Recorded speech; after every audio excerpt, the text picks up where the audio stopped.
Bismillahirrahmanirrahim. Alhamdulillah wassalatu wassalamu ala Rasulillah wa ala alihi wa ashabihi wa mawalah wa ba'd. Hadirin dan hadirat, Bapak dan Ibu sekalian, jamaah pengajian yang dirahmati oleh Allah Subhanahu wa taala. Perhatikan keadaan setiap manusia di yaumil hisab, tatkala mereka berada di hari perhitungan. Yang pertama yang diperlihatkan kepada mereka adalah catatan amalan kebaikan dan keburukannya. Maka ada di antara manusia pada hari itu yang diberikan catatan amalan kebaikannya dari arah kanan, yang mana itu adalah pertanda kebaikan dan keselamatan bagi dirinya.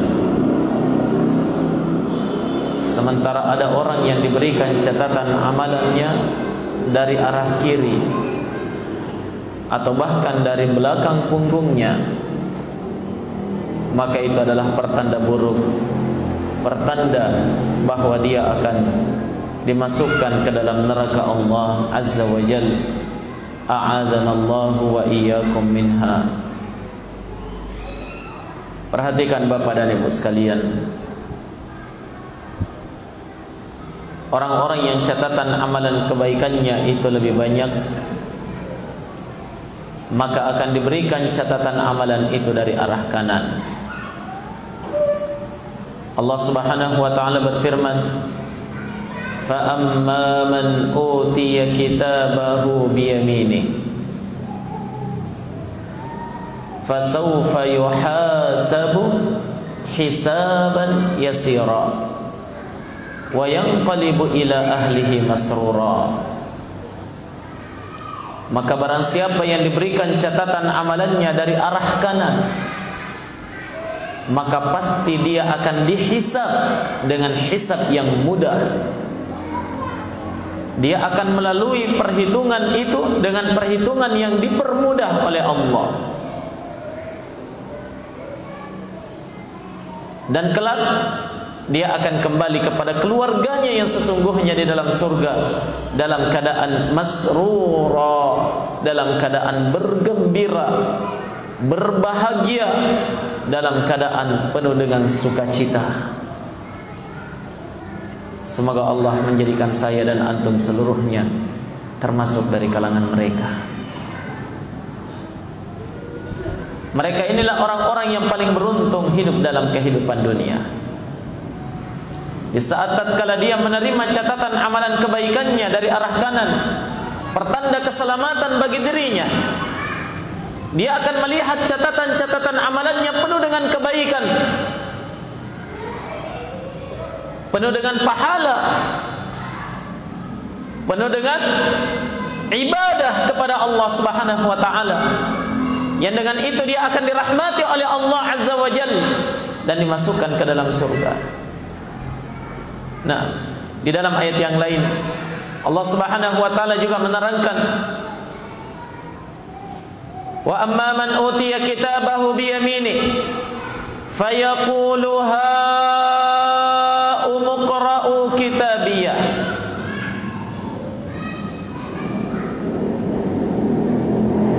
Dan adapun orang-orang yang diberikan catatan amalannya dari arah kanan, diberikan catatan amalannya dari arah kanan, maka dia akan berkata, "Haum, mari kemari, coba lihat catatan amalan saya."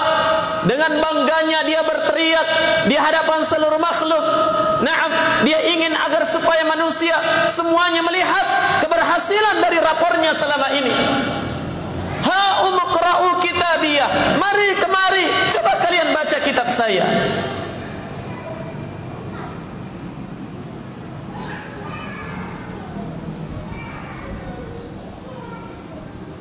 Ha umqra'u kitabiyah, mari silahkan coba lihat catatan amalan saya, katanya. Inni dhanantu anni mulaqin hisabiyah. Sungguh saya telah yakin bahwa saya akan menjumpai hari hisabku ini. Sehingga saya telah persiapkan, saya telah upayakan, saya senantiasa mempersiapkan sejak bertahun-tahun lamanya ketika di dunia untuk hari perjumpaanku dengan yaumul hisab hari ini. Betapa bahagianya dia jemaah sekalian. Betapa bahagianya dia. Dipermudah hisabnya oleh Allah. Maka dari itu Nabi sallallahu alaihi wasallam di dalam doanya, beliau banyak-banyak meminta kepada Allah, mengajarkan kepada kita satu doa yang sangat luar biasa. Ya, bahkan disebutkan dalam satu riwayat Nabi sallallahu alaihi wasallam membaca di akhir salatnya, beliau membaca, Allahumma hasibni hisaban yasira. Ya Allah, hisablah saya dengan hisab yang dipermudah. Karena dialah orang-orang yang beruntung. Karena siapa yang dipersulit hisabnya pasti akan celaka. Nabi sallallahu alaihi wasallam bersabda, "Man nuqishal hisab, 'udzib." Siapa yang didebat, yang dipersulit, yang disusahkan dia ketika dihisab, maka dia akan disiksa oleh Allah Subhanahu wa taala. Siapa mereka? Mereka itulah orang-orang yang bejat. Mereka itulah para pendosa. Mereka itulah para pembangkang ketika dalam kehidupan dunia. Mereka itulah orang-orang yang akan menerima catatan amalannya dari arah kiri, bahkan dari arah punggungnya.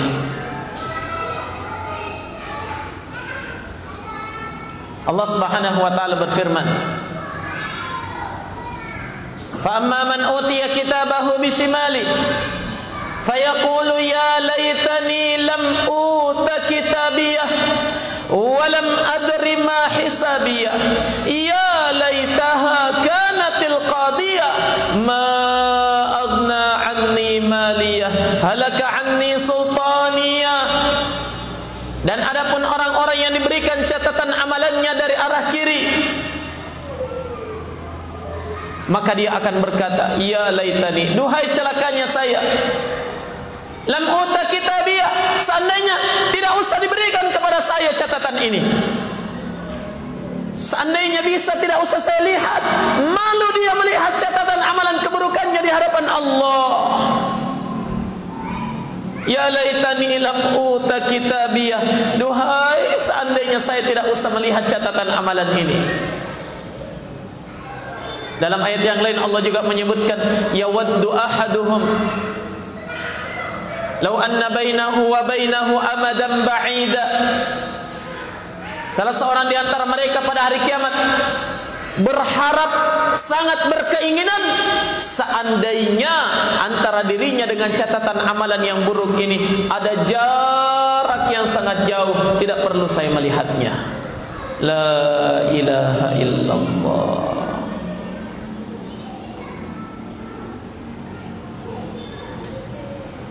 Kondisi orang-orang yang menerima catatan amalannya dari arah kiri, jamaah sekalian. Dia mengatakan, ya laitani lam uta kitabiyah, duhai celakanya, seandainya tidak usah diberikan kepada saya catatan amalan ini. Walam adri ma hisabiyah, dan seandainya tidak perlu saya mengetahui bagaimana hisab saya. Ya laitaha kanatil qadiyah ma aghna anni maliyah, duhai celakanya, ini adalah keputusan Allah. Ma aghna anni maliyah, tidak lagi bermanfaat harta bendaku pada hari ini. Apa yang telah saya kumpulkan ketika di dunia tidak ada gunanya lagi pada hari ini. Halaka anni sultaniyah, dia berkata, hancur semua kekuasaan, pangkat dan jabatan yang telah saya raih ketika di dunia, hancur semuanya pada hari ini.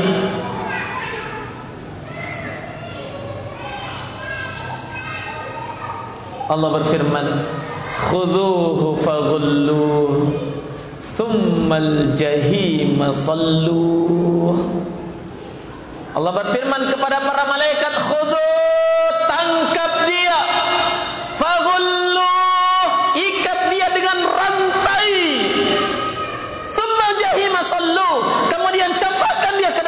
jahannam. Subhanallah, keadaan yang sangat mengerikan.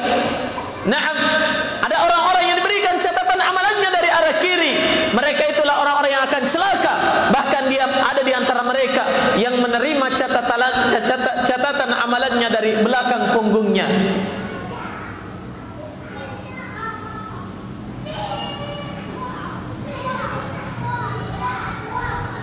Maka dari itu jamaah sekalian, sebelum hari itu tiba, masih ada kesempatan bagi kita yang hidup di dunia ini mempersiapkan segalanya.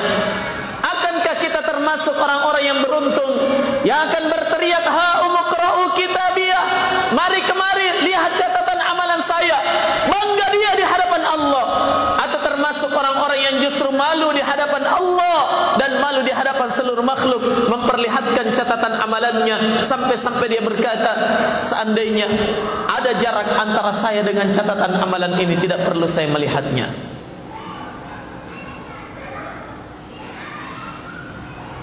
Ikhwani fiddin, rahimani wa rahimakumullah.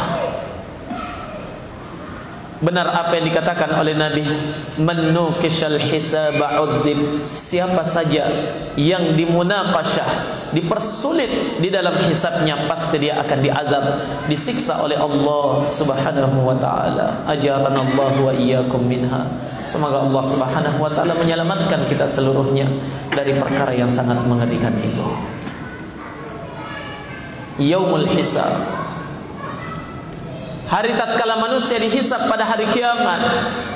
Itu adalah hari tatkala hamba-hamba Allah akan berdiri di hadapan timbangan amalan. Akan ada timbangan jamaah sekalian setelah dia dihisab. Ya, akan ada timbangan amalan. Siapa yang berat timbangan amalan kebaikannya, dia akan selamat. Siapa yang berat timbangan amalan keburukannya, dia akan celaka. Fa amma man thaqulat mawazinuh fahuwa fi 'ishatir radiyah. Siapa yang berat timbangan amalan kebaikannya, maka dia akan berada dalam kehidupan yang diridhai. Dan barang siapa yang khaffat mawazinu, yang timbangan amalan kebaikannya itu ringan, bagaimana kondisinya?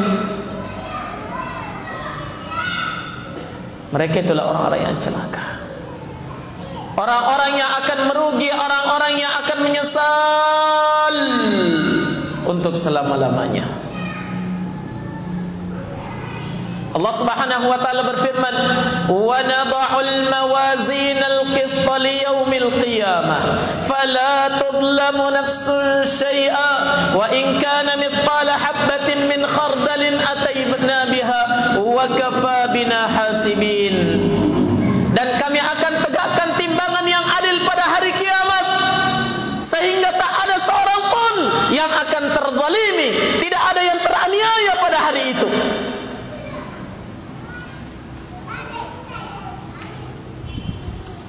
Timbangan yang adil. Setiap hamba akan berdiri di hadapan timbangannya, menatap dan menyaksikan, berharap, antara harapan dan cemas silih berganti. Yang manakah dari catatan amalan itu? Yang manakah dari amalan itu yang akan berat? Naam. Wa nadha'ul mawazinal qista liyaumil qiyamah, kata Allah, dan kami akan tegakkan timbangan yang adil pada hari kiamat. Fala tudlamu nafsun syai'a, maka tidak akan ada satu jiwa pun yang terzalimi pada hari itu. Wa in kana mithqala habatin min khardalin ataina biha, walaupun kata Allah Subhanahu wa taala, amalan seorang hamba itu hanya seperti beratnya biji sawi, hanya sebesar biji sawi, kami akan datangkan semuanya pada hari itu. Wa kafa bina hasibin, dan cukuplah kami yang menghisab, yang menghitung amalan-amalan mereka. Kira-kira apa yang akan kita lakukan jamaah ketika berdiri di hadapan apa? Di hadapan timbangan pada hari kiamat. Dan kira-kira akankah kita lolos dari pertanyaan-pertanyaan Allah Subhanahu wa taala di hari itu. Nah, ingat jamaah, bukan hanya amalan yang akan dipertanyakan, yang akan dihisab pada hari kiamat. Bukan hanya amalan dan bukan hanya dosa, tapi di antara yang akan dipertanyakan adalah setiap nikmat yang telah kita terima dalam kehidupan dunia ini. Tsumma latus'alunna yawma idzin 'anin na'im. Kemudian pasti kalian akan ditanya pada hari itu tentang nikmat-nikmat yang telah kalian terima di dunia ini. Ada yang mampu menghitung nikmat Allah yang telah kita terima jamaah? Menghitungnya saja kita tidak akan mampu. Terlebih lagi harus membalas nikmat itu tidak akan mungkin. Tapi ternyata semua nikmat yang kita terima ini akan dipertanggungjawabkan di hadapan Allah. Kamu gunakan untuk apa nikmat itu? Adakah kamu gunakan untuk ketaatan kepadaku? Kita akan ditanya di hadapan Allah. Kamu gunakan apa setiap nikmat yang aku telah berikan kepada kalian, wahai hambaku? Nikmat rezeki, nikmat kesehatan, nikmat ketenangan, nikmat ketentraman, na'am, nikmat keluarga yang baik, nikmat-nikmat yang banyak yang telah diberikan kepada kita, semuanya akan dipertanyakan di hadapan Allah. Ingat, Nabi sallallahu alaihi wasallam menyebutkan dalam hadis yang diriwayatkan oleh Imam Tirmidzi dengan sanad yang sahih. Kata Nabi sallallahu alaihi wasallam, "La tazulu qadama 'abdin yaumal qiyamah hatta yus'ala an umrihi fima afna." Tidak akan beranjak, tidak akan melangkah kaki seorang hamba pada hari kiamat sampai dia ditanya tentang beberapa perkara. Yang pertama, an umrihi fima afna.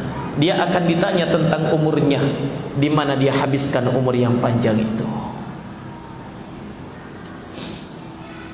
40 tahun, 50 tahun, atau 30 tahun, atau bahkan hanya 20 tahun yang Allah berikan kepada seorang hamba akan dipertanyakan nanti pada hari kiamat. Saya telah berikan kamu umur sepanjang ini, sepanjang itu. Fima afna, kamu habiskan di mana umur itu? Kamu habiskan di masjid? Atau kamu habiskan di jalan? Kamu habiskan dalam ketaatan kepadaku? Atau kamu habiskan di dalam maksiat dan kesia-siaan kepadaku? Ingat, umur kita pada setiap harinya, bahkan pada setiap detiknya akan kita pertanggungjawabkan di hadapan Allah Subhanahu wa taala. Kesempatan ini digunakan untuk apa? Yang kedua, kata Allah Subhanahu wa taala, "Wa an syababihi fima abla." Dan dia akan ditanya tentang masa mudanya. Tentang masa mudanya. Di mana dia hancurkan masa muda itu? Yang ketiga, kata Nabi sallallahu alaihi wasallam, "Wa an ilmihi fima amila fi." Dia akan ditanya tentang ilmunya. Ingat, ilmu adalah nikmat yang sangat besar yang Allah berikan kepada kita, terutama nikmat ilmu agama, ilmu tentang halal dan haram, ilmu tentang sunnah, ilmu tentang tauhid. Itu adalah nikmat dari Allah Subhanahu wa taala. Kalian akan ditanya tentang ilmu yang Allah berikan kepada kalian. Fima amila fi, sampai di mana dia amalkan ilmu itu? Dan yang keempat, wa'an mali. Kita akan ditanya tentang harta benda yang telah kita dapatkan dalam kehidupan dunia ini. Khusus tentang harta jamaah, pertanyaannya ada dua. Tentang umur, tentang masa muda, tentang apa lagi? Tentang ilmu, pertanyaannya hanya satu. Tapi khusus tentang harta, pertanyaannya ada dua. Aina iktasabahu wa fima anfaqah. dari mana dia dapatkan harta itu, halal atau haram.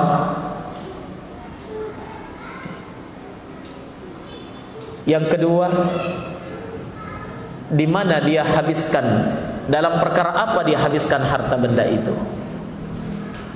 Berapa banyak harta yang Allah telah berikan kepada kita jamaah? Ya, semuanya akan dipertanyakan di hadapan Allah, semuanya akan dipertanggungjawabkan. Yang jelas kata Allah Subhanahu wa taala, "Tsumma la tus'alunna yauma idzin 'anil na'im." Pasti kalian akan ditanya pada hari itu tentang semua nikmat yang telah kalian terima dalam kehidupan dunia. Semakin banyak nikmat yang kita terima ikhwani fillah, artinya apa? Semakin banyak yang akan kita pertanggungjawabkan pada hari kiamat. Ya, yang kecil maupun yang besarnya. Bahkan sampai pada pisau dapur kita, sampai pada jarum-jarum yang ada di rumah kita, semuanya akan dipertanyakan di hadapan Allah, pertanggungjawabkan di hadapan Allah Subhanahu wa taala.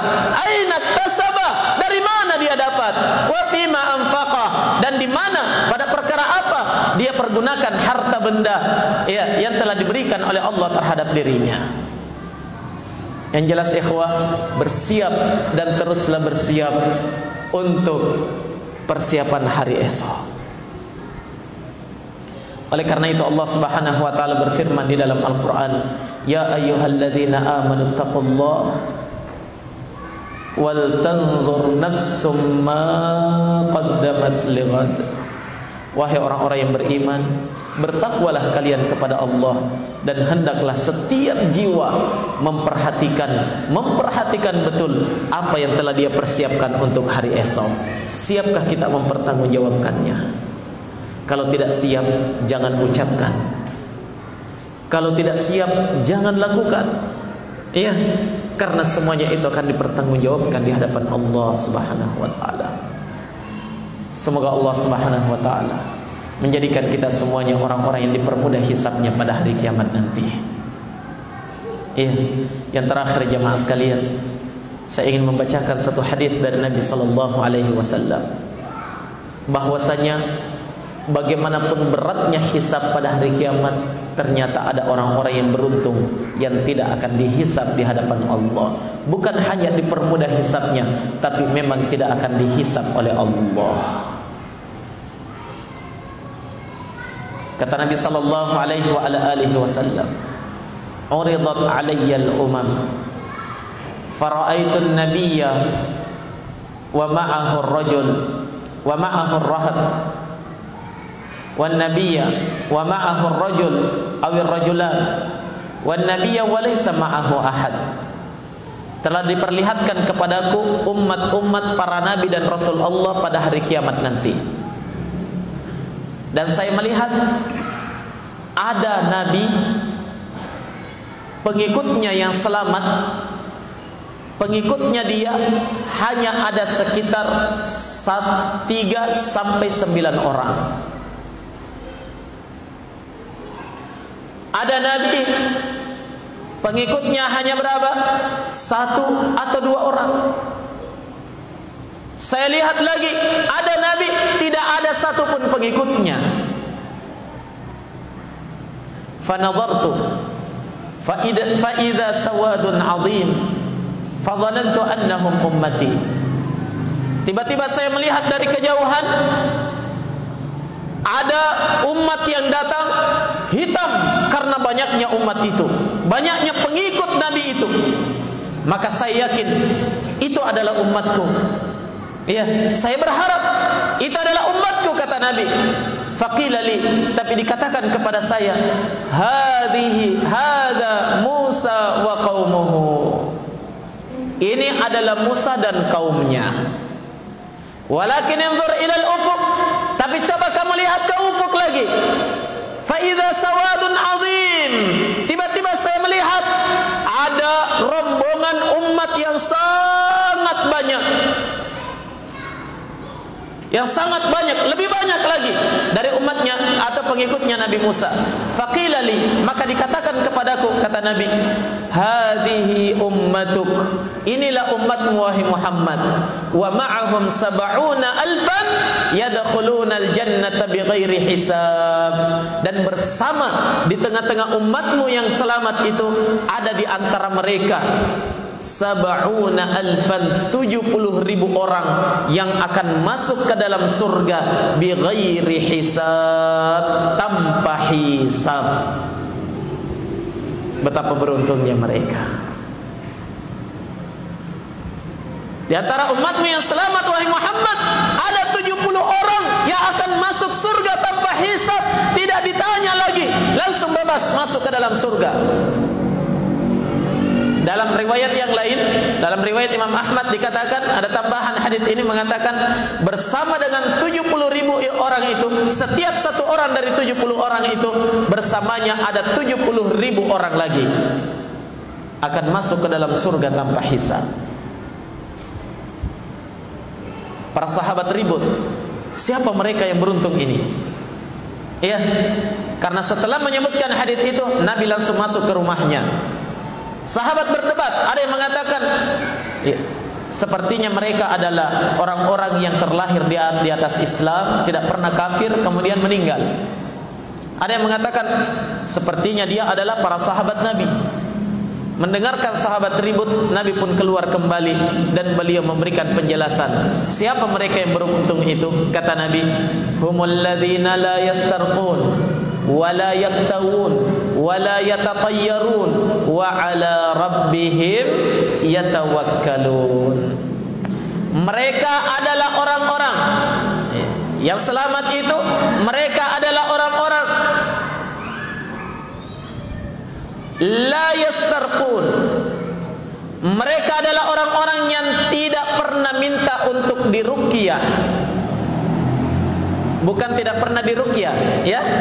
Karena Nabi kita saja pernah diruqyah, tapi tidak pernah minta untuk diruqyah. Kenapa? Karena orang yang meminta untuk diruqyah itu artinya ketawakkalannya, penyandaran dirinya kepada Allah itu berkurang. Karena dia bisa meruqyah dirinya.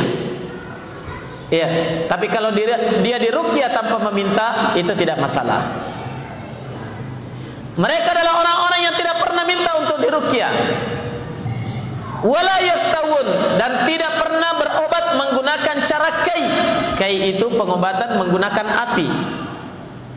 Wala yatatayyarun, mereka adalah orang-orang yang tidak pernah bertatayyur. Tatayyur itu menganggap baik atau menganggap sial sesuatu yang tidak ada hubungannya.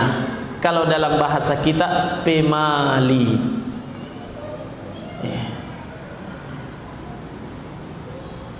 Dia tidak pernah melakukan tatayyur karena ini adalah kesyirikan kepada Allah. Yang keempat, mereka adalah wa ala rabbihim yatawakkalun. Mereka itu adalah orang-orang yang senantiasa bertawakal, bersandar penuh hanya kepada Tuhannya. Baik dan buruknya semuanya disandarkan kepada Allah, tidak kepada selainnya. Itulah orang-orang yang akan selamat pada hari kiamat, beruntung, tidak akan dihisab oleh Allah Subhanahu wa ta'ala. Semoga Allah Subhanahu wa ta'ala memberikan taufik kepada kita seluruhnya dan memberikan kekuatan kepada kita untuk tetap berada di atas kebaikan agama ini hingga akhir hayat kita. Semoga Allah Subhanahu wa ta'ala menjadikan kita hamba-hamba yang mampu konsisten berpegang teguh di atas agama Allah hingga ajal menjemput nanti insyaallah ta'ala. Dan kita berharap semoga Allah Azza wa Jalla yang maha agung, lagi maha perkasa, lagi maha merahmati hamba-hambanya agar mengumpulkan kita ke dalam surga nanti pada hari kiamat dalam keadaan berbahagia, dalam keadaan bersuka cita, dalam keadaan berada di atas kebaikan seluruhnya insyaallah ta'ala. Lebih dan kurangnya mohon dimaafkan. Mudah-mudahan apa yang kami sampaikan ini ada manfaatnya bagi kita seluruhnya, terutama menjadi peringatan terhadap diri saya pribadi dan kepada jemaah sekalian. Dan akhirul kalam, saya tutup dengan doa kafaratul majlis. Subhanakallahumma wa bihamdik, asyhadu an la ilaha illa anta, astaghfiruka wa atubu ilaik. Walhamdulillahi rabbil alamin. Wassalamualaikum warahmatullahi wabarakatuh.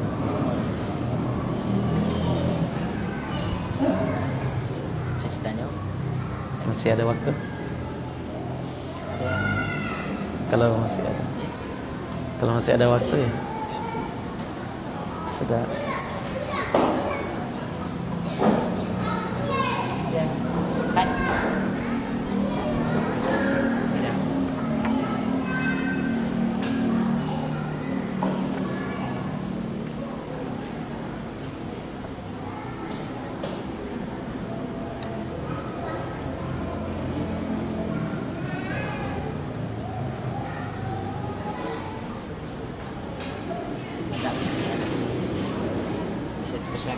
Silakan.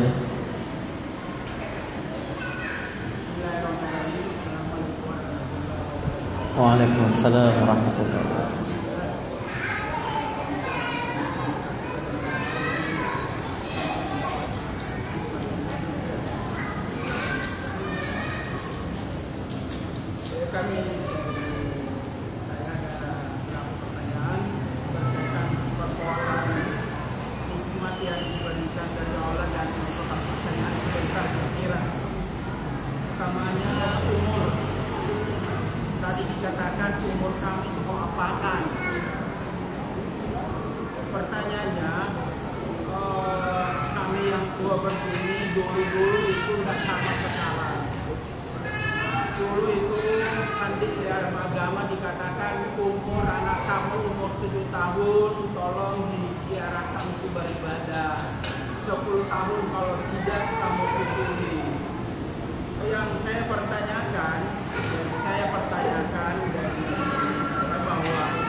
Baik. Yang kedua, persoalan nikmat yang diberikan kepada kita ini, ada berapa nikmat? Mata, telinga, semua yang ada di dalam tubuh kita akan menjadi pertanyaan, kamu apakan? Kamu apakan? Termasuk nikmat yang harta itu yang diberikan. Pada saat dulu itu kan kita belum paham betul, dan mudah-mudahan sekarang ini kami dari kita betul-betul memahami betul nikmat itu. Jadi namanya harta itu, dibayarnya itu bagaimana mengatasi juga seperti kita, karena dulu-dulu kami betul-betul tidak paham betul. Baik. Ada harta yang didapatkan dari yang haram, begitu ya? Yang mana kami ada haram, ada halal, umur kamu apa akan. Iya. Terima kasih. Assalamualaikum warahmatullahi wabarakatuh. Waalaikumsalam warahmatullahi wabarakatuh. Baik, terima kasih atas pertanyaannya. Pertanyaan yang pertama berkaitan dengan amalannya, umur yang Allah berikan kepada kita, di mana mungkin di zaman dahulu belum mendapatkan arahan yang baik, sehingga banyak umur yang tersia-siakan atau bahkan digunakan dalam pelanggaran. Setelah berumur tua, berumur senja, ya, maka Allah berikan petunjuk untuk belajar agama, sehingga faham betul betapa pentingnya mempergunakan umur itu dengan sebaik-baiknya. Baik, disinilah jamaah sekalian keutamaan tersendiri bagi orang-orang yang diberikan hidayah oleh Allah di usia dini, sehingga dia bisa mempergunakan umurnya sejak masa mudanya.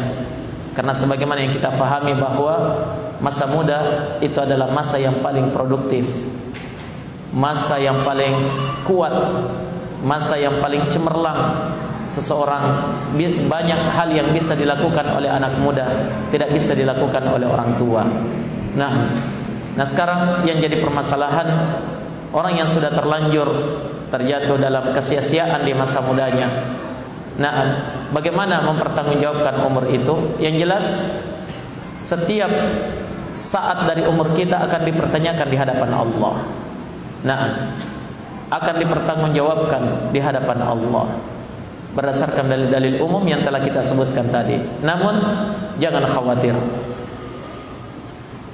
Bagi orang-orang yang bertaubat dengan sebenar-benar taubat, Allah Subhanahu wa taala mempersiapkan untuk mereka ampunan dan pahala yang sangat besar. Ya. Selama kita benar-benar bertaubat dengan taubatan nasuha, ya ayyuhalladzina amanu tubu ilallahi taubatan nasuha. Taubat dengan sebenar-benar taubat. Bahkan jamaah sekalian, bukan hanya ampunan yang Allah berikan kepada hamba yang bertaubat, akan tetapi Allah akan menggantikan kejelekan itu dengan kebaikan. Allah Subhanahu wa taala berfirman, ulaika yubaddilullahu sayyi'atihim hasanat. Mereka itulah, yakni orang-orang yang bertaubat dan memperbaiki diri di akhir hidupnya. Mereka itulah orang-orang yang akan digantikan kejelekan-kejelekan mereka dengan hasanat, dengan pahala-pahala yang sangat banyak. Ya, maka tidak perlu bersedih hati dari apa yang telah berlalu. Tidak perlu kita bersedih dengannya. Namun yang ke depan itu yang harus kita persiapkan. Cukup kita bertaubat kepada Allah dan tidak akan kembali kepada kelalaian dan keburukan itu. InsyaAllah Allah akan berikan ampunan yang besar, dan Allah akan menggantikan kejelekan-kejelekan itu dengan kebaikan-kebaikan. Selama, ini syaratnya, selama kita taubat dengan taubatan nasuha, taubat yang sebenar-benarnya, tidak bermain-main di dalam bertaubat. Ya, manfaatkan sisa umur yang Allah berikan kepada kita yang entah berapa lama lagi. Manfaatkan dengan sebaik-baiknya. Ya, sebagai bentuk taubat kita. Oleh karena itu jemaah sekalian, ya, para sahabat Nabi, mereka dulunya juga bukan orang baik-baik. Iya kan? Di saat mereka jahil, di zaman jahiliyah, mereka adalah orang musyrik, mereka pembunuh, mereka adalah penjudi, mereka adalah pemakan riba dan yang lain sebagainya. Tapi setelah masuk ke dalam Islam, Allah gantikan untuk mereka yang terbaik, dan mereka benar-benar mempergunakan umurnya yang terbaik dalam membela Islam. Ya, sisa umurnya digunakan yang terbaik, yaitu dalam membela Islam. Teringat dengan kisah seorang budak pembunuh singa Allah, Hamzah. Ya, pembunuh Hamzah, pamannya Nabi sallallahu alaihi wasallam. Dia telah membunuh Hamzah. Budak ini membunuh Hamzah dengan apa? Dengan sebuah tombak menancap di dadanya. Tapi ternyata di akhir kehidupannya dia bertaubat kepada Allah dan menerima Islam. Coba lihat. Sampai-sampai Nabi menerima keislamannya, tapi tidak menerima perbuatannya terhadap Hamzah. Maka dari itu, orang ini, budak ini masuk ke dalam Islam, Nabi tidak mau melihat kepada wajahnya. Ya. Tapi lihat apa yang dia perbuat. Dia pergunakan sisa-sisa hidupnya untuk kebaikan. Naam, setelah meninggalnya Nabi, dia bersama dengan Abu Bakar, dia berjuang bersama Umar ibn al-Khattab radhiyallahu taala an. Dia berjuang di setiap pertempuran. Dia gunakan tombak yang dia gunakan untuk membunuh Hamzah. Ini dia gunakan untuk membunuh orang-orang kufar, dan dia bertekad bahwa ini akan saya gunakan untuk membunuh orang-orang kufar sampai tetes darah yang terakhir. Dan benar, bersama dengan tombaknya itu dia meninggal di jalan Allah Subhanahu wa taala. Ini orang-orang yang mengganti kejelekannya dengan apa? Dengan kebaikan. Innal hasanat yudhibnas sayyiat. Kata Allah, sungguh kebaikan itu mampu menghilangkan kejelekan dan keburukan. Kebaikan mampu menutupi kejelekan-kejelekan kita. Semoga Allah Subhanahu wa taala memberikan taufik kepada seluruhnya. Baik, yang kedua, bagaimana dengan harta benda yang dulu kita dapatkan dengan cara yang haram? Ya, bagaimana bertaubat daripadanya? Berkaitan dengan harta benda jamaah sekalian, ini tidak cukup dengan taubat. Iya. Tapi selama harta itu masih ada, dia harus berlepas daripadanya. Harta yang didapatkan dengan cara riba, harta yang didapatkan dengan cara judi, harta yang didapatkan dengan apa? Dengan menipu, ya, dan yang lain sebagainya, korupsi, kolusi dan kalasi, ya. Harta yang dia dapatkan dengan cara yang jelek, maka harus dia berlepas daripadanya kalau masih ada. Faham ya? Allah Subhanahu wa taala berfirman tentang riba. Kata Allah Subhanahu wa taala, "Ya ayyuhalladzina amanu taqullaha wa dharu ma baqiya minar riba in kuntum mu'minin. Illam taf'alu fa'dhanu biharbin minallahi wa rasulih." Kata Allah, wahai orang-orang yang beriman, bertakwalah kalian kepada Allah dan tinggalkan apa yang tersisa dari hartamu yang didapatkan dengan cara riba. Tinggalkan. Ya. Jika kalian mengaku orang yang beriman, kalau kalian tidak lakukan, maka fa'dzanu biharbin minallahi wa rasulih. Umumkanlah permusuhan antara kalian dengan Allah dan Rasulnya. Coba lihat ya. Jadi ketika bertaubat, harta yang didapatkan dengan cara yang jelek itu harus disingkirkan, membersihkan diri daripadanya selama masih ada, masih mampu, iya kan, untuk melakukannya. Terus diapakan ini? Sebagian ulama kita memfatwakan, ya, gunakan untuk membangun fasilitas-fasilitas umum, ya, fasilitas umum, WC umum, jembatan, jalan raya, dari fasilitas umum, dan jangan harapkan pahala daripadanya. Tapi kita gunakan hanya sekedar untuk memanfaatkan harta tersebut karena dia adalah harta yang kotor. Naam. Terus bagaimana kalau disumbangkan di masjid, Ustaz? Dipakai bangun masjid. Ya, jawabannya Allah tidak akan mengabulkannya. Kenapa? Innallaha thayyibun la yaqbalu illa thayyiba. Kata Nabi, sungguh Allah itu maha baik dan tidak akan mengabulkan kecuali dari yang baik-baik. Jadi gunakan pada fasilitas umum. Wallahu ta'ala a'lam. Saya kira cukup ya. Jazakumullah khairan, terima kasih atas perhatiannya. Dan akhirul kalam, saya ucapkan terima kasih yang sebesar-besarnya kepada segenap takmir masjid ini yang telah memberikan kesempatan kepada kami. Jazakumullahu khairan. Terima kasih, semoga Allah membalasnya dengan kebaikan dunia dan akhirat. Insyaallah taala telah memberikan kesempatan kepada kami memberikan tausiah di malam hari ini. Kepada seluruh jamaah, terima kasih atas perhatiannya. Semoga Allah memberikan taufik kepada kita seluruhnya. Wabillahi taufiq wal hidayah. Wassalamualaikum warahmatullahi wabarakatuh.